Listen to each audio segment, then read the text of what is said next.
पहले 5 रुकनी कमेटी इमरान खान ने बनाई मुज़ाकरात के लिए उमर अयूब की सरबराही में, उसमें मज़ीद 2 नाम भी शामिल कर दिए। सेनेटर हामिद खान को शामिल किया है और साथ अल्लामा नासिर अब्बास को शामिल किया है। अस्सलाम वालेकुम नाज़रीन, मैं हूँ अहमद मंसूर। हफ्ते का इख्तिताम जो हुआ है, इसमें जो हम डेवलपमेंट्स होती रही हैं उससे आपको बताते रहे हैं।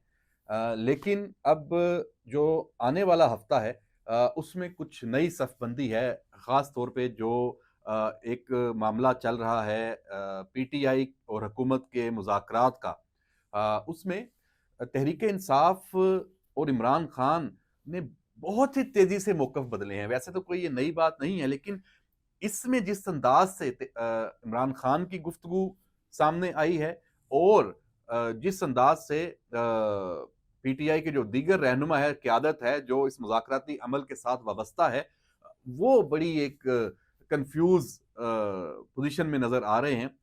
क्यों? क्योंकि मुज़ाकरात होने का जो ये मामला है, ये जैसे ही सामने आया है, तो पीटीआई के अंदर से एक जो इंतहा पसंद ग्रुप है और ख़ास तौर पे जो बाहर बैठा जो सोशल मीडिया ब्रिगेड कह लें, और जो जो जुबरान इलियास हो गया और जो बाकी मुख्तलिफ, अब तो वहाँ भी मुख्तलिफ गिरोह हैं, लेकिन जो एक पूरा बयानिया अज़हर मशवानी, जिस तरह पीटीआई के बयान, इवन लोग तो कहते हैं कि इमरान खान के बयानिए को भी वो लोग लेके चलते हैं और लाइन देते हैं। तो वो इस मुज़ाकराती अमल को सबोताज, जो भी शुरू हुआ ही चाहता है, और उसको सबोताज करने के लिए खुद पीटीआई के अंदर से, क्योंकि उनकी दुकानें बंद होने जा रही हैं, तो इस वजह से उनको बड़ी तकलीफ है, तो अपनी दुकानें वो क्यों बंद होने देंगे? तो ये मामला चल रहा है। इमरान खान अडयाला से बैठ के वो कह रहा है, अपने जो क़यादत है, वो कहता है मुझे अखबारात में जो सूरत-ए-हाल है वो पता चलती है, जब मैं अखबारात पढ़ता हूँ, तो ऐसे लगता है बाहर तो सब खुशी-खुशी रह रहे हैं। कोई इश्यू ही नहीं है, कोई मामला ही नहीं है। 26 नवंबर भी गुज़र गया, उससे पहले भी हमारा तो बयानिया है कि बड़ा हम पे ज़ुल्म हो रहा है, लेकिन बाहर गुडी-गुडी खेल रहे हैं। सब गुडी-गुडी चल रहा है। तो ये गुडी-गुडी मतलब अ, बहुत ही आपस में मामलात ठीक हो चुके हैं। हुकूमत के और पीटीआई के जो लोग हैं, उसकी क़यादत है सारी। और इसी वजह से जो पहले 5 रुकनी कमेटी इमरान खान ने बनाई मुज़ाकरात के लिए उमर अयूब की सरबराही में, उसमें मज़ीद 2 नाम भी शामिल कर दिए, क्योंकि वो नए लोग साथ ऐड कर रहा है ताकि ज़्यादा लोग हो जाएँगे, तो उसको ये लगता है कि फिर शायद मेरे खिलाफ कोई साज़िश ना हो जाए अंदर ही, पार्टी के अंदर से ही। सेनेटर हामिद खान को शामिल किया है और साथ अल्लामा नासिर अब्बास को शामिल किया है। ये सरबराही उमर अयूब के पास ही है। मुज़ाकराती जो कमेटी है, टीओआर's वगैरह तय हो रहे हैं, बाकी चीज़ें सारी। इस मुज़ाकराती अमल में अब पीटीआई मजबूर हो गई है बैरूनी मदद, जो उसके पीटीआई के जो इत्तेहादी हैं, जो अपोज़िशन में पहले भी साथ रहे हैं, जैसे महमूद खान अचकज़ई और उनके साथ जो दीगर जो हामिद रज़ा हैं, और बाकी साथ जो उनके देते रहे हैं पहले भी, तो उनको दोबारा स्टेज पे बिठाने के लिए पीटीआई ने कोशिशें शुरू कर दी हैं, क्योंकि उनका स्टेज खाली हो रहा है। उनके पास ना सियासी क़ुव्वत उस तरह है, ना उनको जो एक सपोर्ट चाहिए थी, वो हर तरफ से मॉरल सपोर्ट होती है, दीगर जमातों की तरफ से वो भी नहीं थी। तो वो दोबारा गए हैं, और ये जो 15 दिसंबर की कॉल, जिसको ये एक दफ़ा फिर उसको वो बाइकॉट मुहिम कह लें या ये सिविल नाफरमानी की, उसमें पेशावर में एक जलसा कर रहे हैं, हयाताबाद में, उसमें शामिल करने के लिए। तो पार्लियामेंट के अंदर भी एहतजाज को आगे बढ़ाने के लिए अब उनको समझ नहीं आ रही, तो ये मुख्तलिफ जो चीज़ें हैं ये आ रही हैं। लेकिन ये सारे जो हैं ये गुमराह करने के लिए है, ये मैं आपको बिल्कुल वसूख से बता रहा हूँ।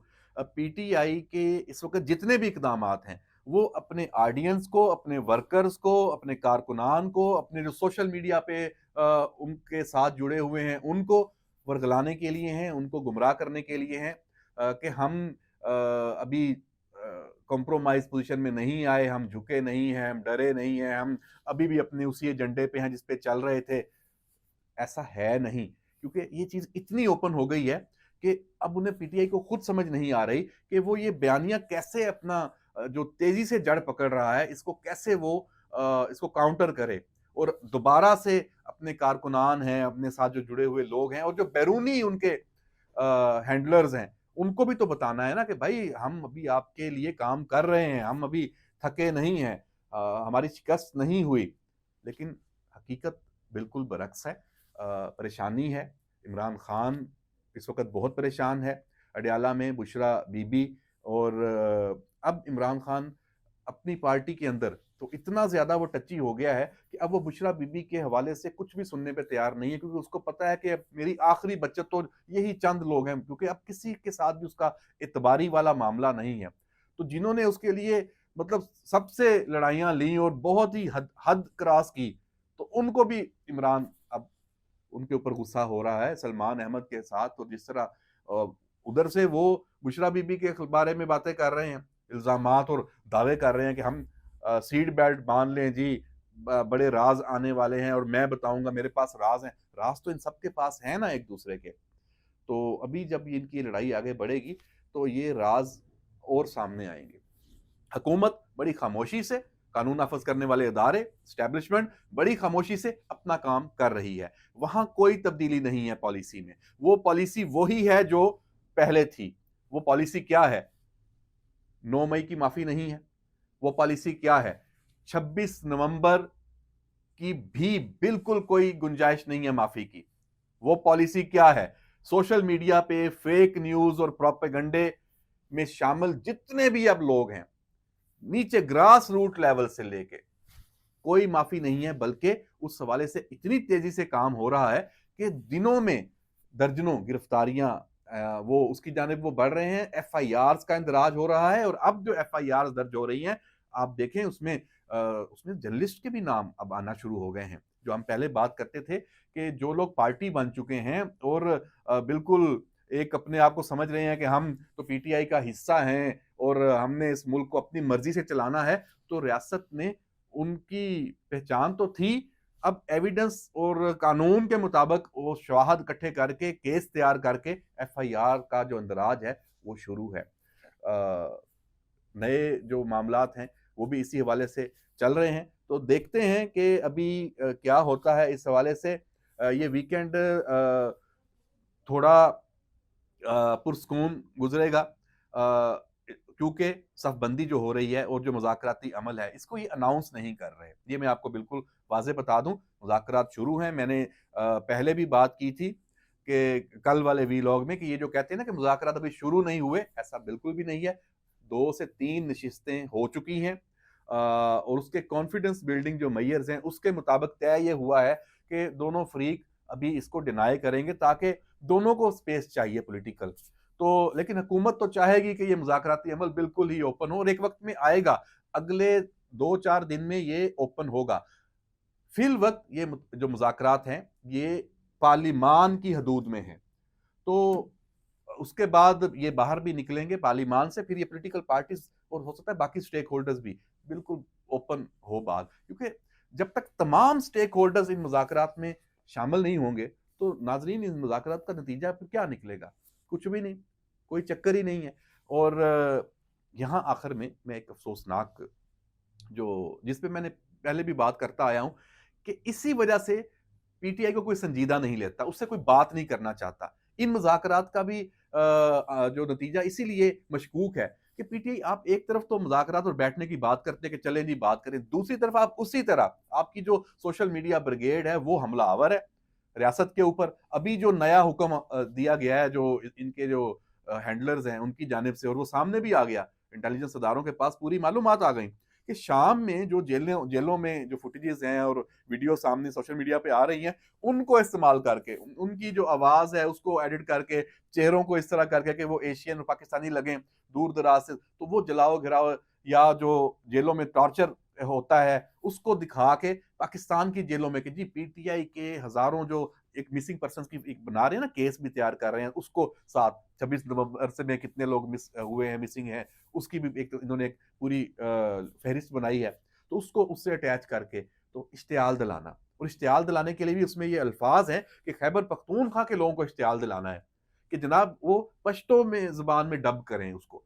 तो ये खौफनाक एक और मनसूबाबंदी है क्योंकि ये पहले लाशें वाली जो फुटेजेस थी उसको ये चलाना चाहते थे अपनी बना के, और उसका एक बयानिया था, वो तो कामयाब नहीं हो सका क्योंकि उसके लिए एविडेंस ही नहीं थे। तो इनके पास, और ये कहाँ से बनाते जाली फेक एविडेंस? जो लाशें हैं तो आपको दिखानी पड़नी थी ना, वो फैमिलीज लेके आनी पड़नी थी, तो वो तो नहीं मिल सकती थी। तो वो जब मंसूबा फ्लॉप हुआ है तो अब ये शाम वाला, ये बड़ा खौफनाक है।